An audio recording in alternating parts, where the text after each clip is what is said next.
Here is your complete video script. Poor single dad missed his big interview to save an old lady, unaware she's his millionaire CEO's mom. Intro hook. Imagine giving up the one opportunity that could change your entire life, not because you wanted to, but because you simply couldn't walk away from someone who needed you. Most people would have kept moving. They would have told themselves someone else would help. But Marcus didn't. And what happened next? Nobody could have predicted it in a million years. Sometimes the universe is watching exactly when you think nobody is. And sometimes, the moment you choose someone else's needs over your own greatest fear, everything you've ever prayed for quietly starts walking toward you. Subscribe call out. Before we dive in, if stories like this one fill your heart and remind you why kindness still matters in this world, make sure you subscribe to Heartfelt Moments, hit that like button, and drop a comment below telling us about a time someone's kindness changed your life. We read every single one. Now, let's get into this incredible story. Main story. Marcus Delaney woke up at 5:30 in the morning on what he believed was the most important day of his life. He ironed his only dress shirt the night before, polished his shoes until he could see his reflection in them, and practiced his answers to interview questions in the bathroom mirror until his daughter, 7-year-old Lily, knocked on the door and told him he looked fancy and important. Daddy. Marcus had been out of steady work for 8 months. Ever since the printing company he worked for downsized, he had scraped together odd jobs, weekend moving gigs, a few weeks stocking shelves at a grocery store, delivering groceries at night after Lily went to bed. Every bill was a battle. Every trip to the grocery store was a calculation. But he never once let Lily see the worry behind his eyes. To her, Daddy always had it handled. The interview was for an operations manager position at Meridian Solutions, one of the most respected logistics companies in their city. The salary would more than double what he used to earn. Benefits, stability, a real future. Marcus had applied on a whim, genuinely shocked when they called him back, then shocked again when they fast-tracked him to the final round. He told himself not to get his hopes up. But deep down, he let himself believe, just a little.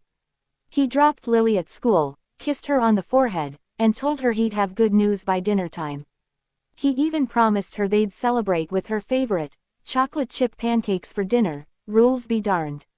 He was 3 blocks from the Meridian building, heart hammering, rehearsing his opening line one last time, when he saw her. An elderly woman, she had to be in her late 70s, was sitting on the sidewalk near a bus stop, her groceries scattered around her, one hand pressed to her ankle. A few people walked past her.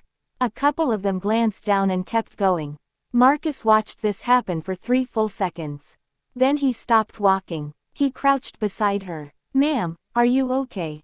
Did you fall?" Her name was Eleanor. She had missed the curb stepping off the bus, twisted her ankle badly, and couldn't put any weight on it. She was alone. Her phone, she told him with embarrassed tears in her eyes, had died that morning. She'd been sitting there for 15 minutes before Marcus stopped. Marcus looked at his watch.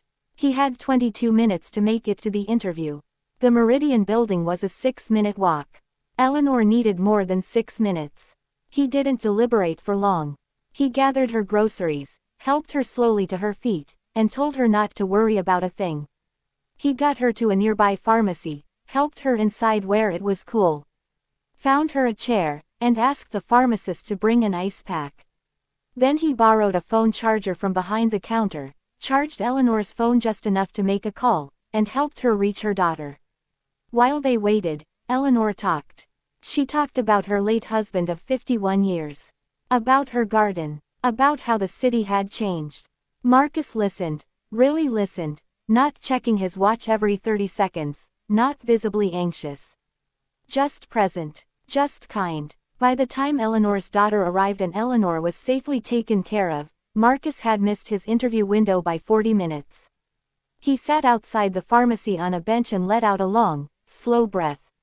No pancakes tonight. He'd find a way to explain it to Lily. He called Meridian to apologize and briefly explain. The receptionist was polite but offered nothing. 2 days later, he got a call from an unfamiliar number. The woman on the other end introduced herself as Catherine Holt, CEO of Meridian Solutions. She said she had heard what happened from her mother. Her mother, Eleanor, who had described the young man with the polished shoes and the kind eyes who had sat with her on a bench and listened to her talk about her garden like he had nowhere else in the world to be.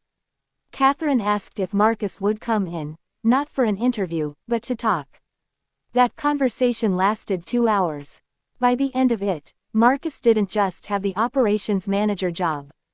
Catherine created a slightly expanded role specifically for him, one that reflected the character she said her company had been searching for in a leader for years. Someone who didn't just manage logistics, but who understood that people, real people, were the whole point. Marcus called Lily's school and asked if he could pick her up an hour early. They had chocolate chip pancakes for dinner that night.